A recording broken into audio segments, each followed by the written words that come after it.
जय गुरु जी। हर हर महादेव। जय गुरु जी संगत जी। महादेव शिव पुराण पाठ जो कि गुरु जी लगातार हमें श्रवण करवा रहे हैं, कुछ शायद समझाना चाह रहे हैं। तो संगत जी बेहद ध्यान पूर्वक पाठ को पढ़ा कीजिए ताकि आपको इसका दिव्य ज्ञान प्राप्त हो सके और इसकी दिव्य जानकारी आपको प्राप्त हो सके। संगत जी, बहुत से ऐसे शब्द होते हैं जिनको हम पाठ में समझ नहीं पाते, लेकिन गुरुजी कहते हैं ना, कोई ऐसी एनर्जी आपके कानों तक भी पहुंच पा रही है तो वो भी गुरुजी की बड़ी कृपा है। उसे समझना और जीवन में उतारना गुरुजी वो खुद कर लेंगे। तो आप कृपया पाठ को ध्यानपूर्वक सुनें और अपनी बुद्धि से उसको थोड़ा समझने की कोशिश भी करें। जय गुरु जी, शुक्राना गुरु जी। संगत जी, कल के अध्याय में हमने पढ़ा था कि दंड कारणमय शिव को श्री राम के प्रति मस्तक झुकाते देखकर माता सती का मोह तथा शिव की आज्ञा से उनके द्वारा श्री राम की परीक्षा। तो आज हम उसी अध्याय को आगे पढ़ेंगे संगत जी। ब्रह्मा जी कहते हैं, हे नारद, भगवान शिव की आज्ञा से माहेश्वरी श्री ईश्वरी सती वहां आ गईं और मन ही मन यह सोचने लगे कि मैं वनचारी मन ही मन और मन ही मन ये सोचने लगी कि मैं वनचारी श्री राम की कैसे परीक्षा लूं।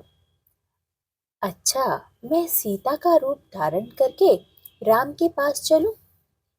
यदि राम साक्षात विष्णु है तब तो वह सब कुछ जान ही लेंगे, अन्यथा वे मुझे नहीं पहचानेंगे। ऐसा विचार कर सती सीता बनकर श्री राम के समीप उनकी परीक्षा लेने गईं। वास्तव में मोह में पड़ गई थीं। सती को सीता के रूप में सामने आई देख शिव शिव का जप करते हुए रघुनंदन श्री राम सब कुछ जान गए और हंसते हुए बोले। उन्हें नमस्कार करके श्री राम जी ने कहा कि सती जी, आपको नमस्कार है।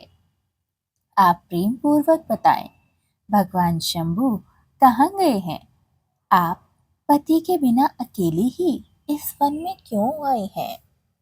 देवी, आपने अपना रूप त्याग कर किस लिए यह नूतन रूप धारण किया है? कृपया मुझे बताएं। मुझ पर कृपा करके इसका कारण अवश्य बताएं माँ।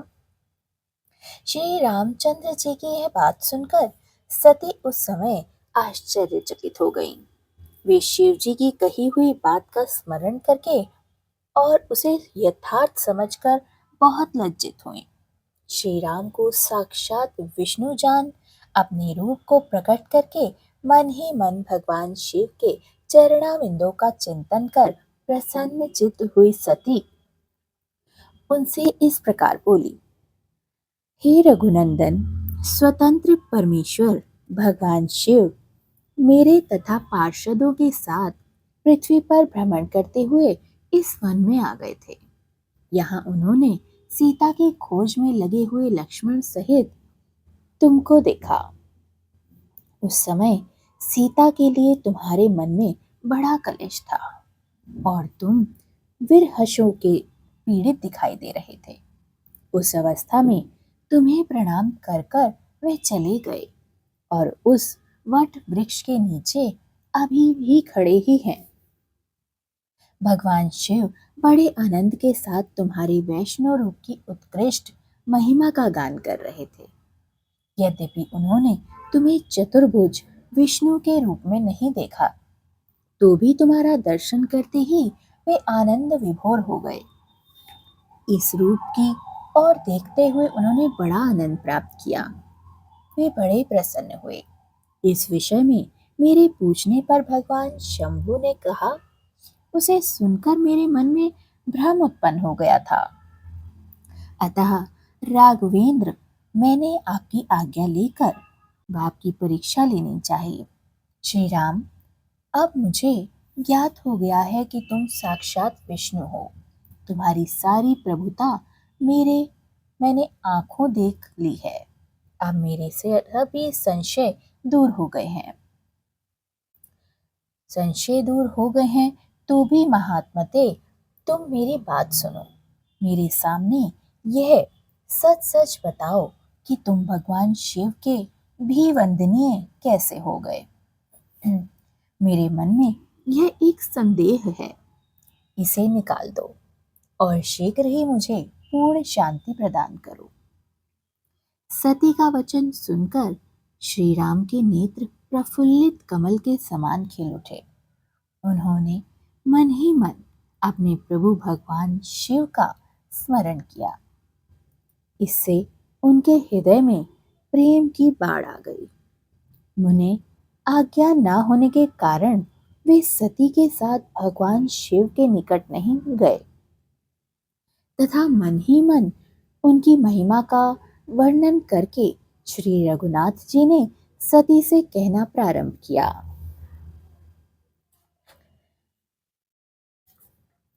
श्री शिव के द्वारा गोलोक धाम में श्री विष्णु का गोपेश के पद पर अभिषेक तथा उनके प्रति प्रणाम का प्रसंग सुनाकर श्री राम का सती के मन से संदेह दूर करना तथा सती का शिव के द्वारा मानसिक त्याग।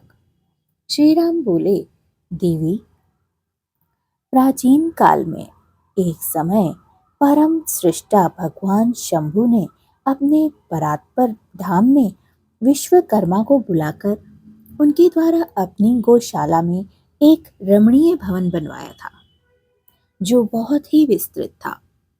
उसमें एक श्रेष्ठ सिंहासन भी निर्माण करवाया गया।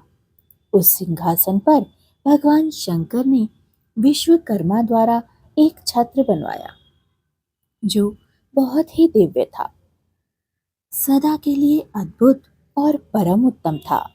तत्पश्चात उन्होंने सब ओर से इंद्र आदि देवगणों, सिद्धों, गंधर्वों, नागादिकों तथा संपूर्ण उपदेवों को भी शीघ्र वहां बुलवाया। समस्त वेदों और आगमों को, पुत्रों सहित ब्रह्मा जी को, मुनियों को तथा अप्सराओं सहित समस्त देवियों को, जो नाना प्रकार की वस्तुओं से संपन्न थी, आमंत्रित किया। इनके सिवा देवताओं, ऋषियों, सिद्धों और नागों की 16 कन्याओं को भी बुलवाया, जिनके हाथों में मांगलिक वस्तुएं थीं। मुने वीणा, मृदंग आदि नाना प्रकार के वाद्यों को बजवाकर सुंदर गीतों द्वारा महान उत्सव रचवाया। संपूर्ण औषधि के साथ राजभिषेक के योग्य द्रव्य एकत्र किए। प्रत्यक्ष तीर्थों के जलों से भरे हुए 5 कलश भी मंगवाए। इनके सिवा और भी बहुत सी दिव्य सामग्रियों को भगवान शंकर ने अपने पार्षदों द्वारा मंगवाया और वहां उच्च स्वर से वेद मंत्रों का घोष किया। जय गुरु जी, शुक्राना गुरु जी, अनंतम अनंतम शुक्राना। गुरु जी महाराज, इस पाठ को पढ़ने और सुनने का समस्त फल इस समस्त प्रकृति, समस्त सृष्टि के सभी जीवों व पितरों, हर एक प्राणी, वनस्पति सबको प्राप्त हो महाराज। सर्वदिक भले की कामना से मैं ये पाठ कर रही हूँ, जिसमें आपकी कृपा साक्षात नजर आती है। महाराज, कृपा करके समस्त जीवों का कल्याण करें। पृथ्वी पर विचरने वाले जीव जंतु कभी भूखे न सोएं। कभी इस पृथ्वी पर कोई नकारात्मक ऊर्जा प्रवेश न कर पाए। जिस जिस घर में ये पाठ पढ़ा या सुना जाए, महाराज आपकी कृपा सदा उस घर पर बनी रहे और वहाँ बच्चों को भी सद्बुद्धि प्राप्त हो और वे सदमार्ग पर चलें। यही कामना करते हुए महाराज आज के इस पाठ को मैं विराम देती हूँ। जय गुरु जी, शुक्राना गुरु जी, अनंतम अनंतम शुक्राना।